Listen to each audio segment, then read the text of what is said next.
রাস্তা সংস্কারের পর ৫ বছর রক্ষণাবেক্ষণের মেয়াদও শেষ, তবে এতদিনেও চলাচলের উপযোগী হয়ে ওঠেনি রাস্তায় তৈরি কালভার্ট। এদিকে রাস্তার অবস্থাও বেহাল হয়ে পড়েছে, ফলে প্রায়শই ঘটছে দুর্ঘটনা। কালভার্টের দুই ধার বসে যাওয়ায় বিপজ্জনক অবস্থায় চলাচল করছে বিভিন্ন যানবাহন। কালভার্ট সংস্কারে হেলদোল নেই প্রশাসনের।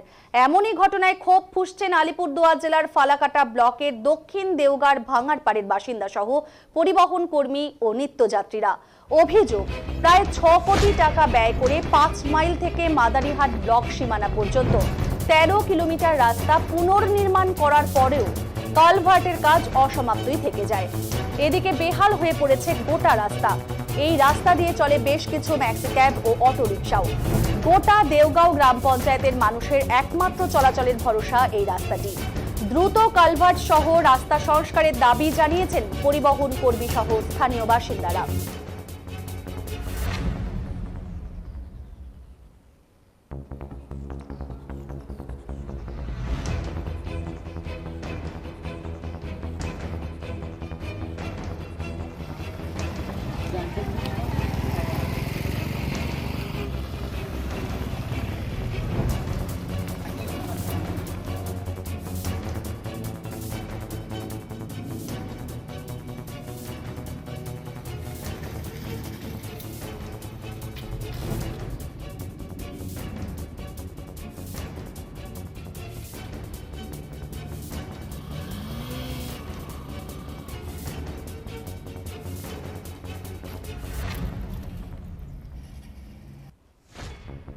কাজ শুরু হয় এবং এই ব্রিজটার সাথে সাথে ব্রিজটারও কাজ শুরু হয় এবং ব্রিজটার কাজ চলাকালীন আমরা ব্রিজটাকে মজবুত করে তৈরি করার জন্য আমরা আবেদন করেছিলাম দেওগাঁ গ্রাম পঞ্চায়েত কার্যালয়ে গিয়ে, এবং পাশাপাশি আমাদের তৎকালীন উপপ্রধান ছিলেন এখানকার এই পার্টের 1374 পার্টের, তো আমরা বলেছিলাম এবং তারপরে কাজটা শুরু হয়। হওয়ার পরে কাজটা দীর্ঘদিন চলাকালীন ব্রিজটা তৈরি হওয়ার পর কিছুদিন পরে ব্রিজটার এই সাইডটা ডাউন হয়ে যায়।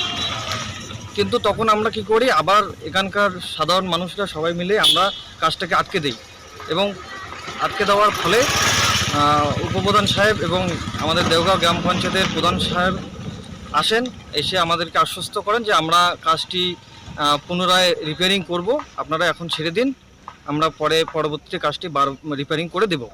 কিন্তু আজ পর্যন্ত এখনও রিপেয়ারিং একবারও হয়নি। আমরা অতি দ্রুত এই কাজটির রিপেয়ারিং চাচ্ছি। আমরা খুব এখানকার এই রাস্তা দিয়েই ফালাকাটা থেকে অনেক লোক মাদারি, বীরপাড়া, রাঙ্গালি বাজনা, দেওগাঁর অনেক বাসিন্দা ফালাকাটা যাতায়াত করেন, এবং এই রাস্তা দিয়ে আমাদের দেওগাঁ গ্রাম পঞ্চায়েতের প্রধান সাহেবা তিনি কার্যালয়ে যান, তিনিও প্রত্যেক দিন এটা লক্ষ্য করেন, এবং বর্তমান উপপ্রধান সাহেব তিনিও এই রাস্তা দিয়ে চলাফেরা করেন, এবং এখানকার আমাদের 1374 পার্টের যে পঞ্চায়েত মেম্বার তিনিও এই রাস্তায় এই দিয়ে চলাফেরা করেন, কিন্তু তিনি দেখছেন প্রতি মুহূর্তে তিনি দেখছেন, অথচ কাজটি সংস্কার হচ্ছে না। রাস্তার কাজ শুরু আমাদের প্রচণ্ড অসুবিধা হচ্ছে, যে কোনো সময় একটা দুর্ঘটনা বড় হইতে পারে, ঠিক আছে।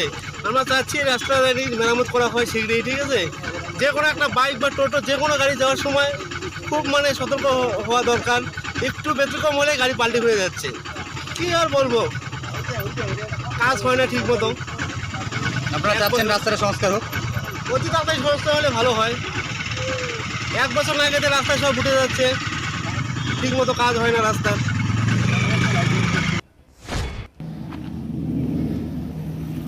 এই বিষয়ে ফালাকাটা পঞ্চায়েত সমিতির পূর্ত কর্মাধ্যক্ষ সঞ্জয় দাস জানিয়েছেন, বিষয়টি ঊর্ধ্বতন কর্তৃপক্ষের নজরে আনা হয়েছে, যত দ্রুত সম্ভব সংস্কারের উদ্যোগ নেওয়া। সঞ্জয় দাস, পূর্ত কর্মাধ্যক্ষ, কি জানিয়েছেন এই বিষয়ে শুনব। রাস্তাটা অনেক টাকা দিয়ে 3 বছর আগে ঠিক করা হয়েছিল। আপনারা জানেন, কোথাও কংক্রিট হয়েছে, কোথাও বিটুমিনের হয়েছে। প্রচুর টাকা বরাদ্দ করে রাস্তাটা করেছিল আমাদের সরকার, বাংলার জননেত্রী মাননীয় মুখ্যমন্ত্রী মমতা বন্দ্যোপাধ্যায় করেছিলেন। আমরা আশা রাখবো সামনেই যেন খুব তাড়াতাড়ি রাস্তার কাজ হয়, এবং আমরা অলরেডি বিডিও সাহেবকেও জানিয়েছি। বিডিও সাহেব ডিএমের কাছে খবর পৌঁছে দিয়েছেন যে এই রাস্তাটার ওই সামনে একটা ব্রিজ আছে, সেখানে একটু ভেঙে গেছে। আমরা আশা রাখবো খুব তাড়াতাড়ি এই রাস্তার সমাধান হবে এবং যেটা ভাঙা আছে সেটা মেরামত হয়ে যাবে। আপনারা জানেন আমাদের বাংলায় সব জায়গায় রাস্তাঘাট দ্রুতগতিতে কাজ চলছে। ফালাকাটা তো সেই ধারা অব্যাহত, কোথাও রাস্তা নেই এমন জায়গা নেই। আশা রাখবো খুব তাড়াতাড়ি রাস্তা হবে। আমি বিডিও সাহেবকে যেভাবে জানিয়েছি এবং আমার উচ্চ পর্যায়ের নেতৃত্ব যারা আছেন জেলায় তাদেরকেও আমি জানিয়েছি খুব তাড়াতাড়ি রাস্তাটা সংস্কার হবে।